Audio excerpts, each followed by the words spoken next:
Welcome to OT Tricks and Tips for Kids, where we're taking OT to the next level. My name is Katina Lottis. Remember, if you don't see your topic, just write in so that I can address it. And please don't forget to subscribe.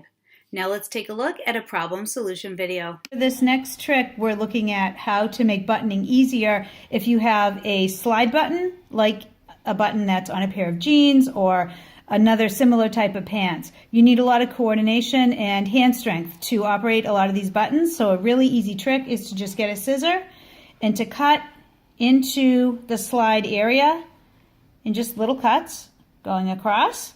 And when you open it up like that, this really helps the button to slide right through. So that way it makes buttoning a lot easier.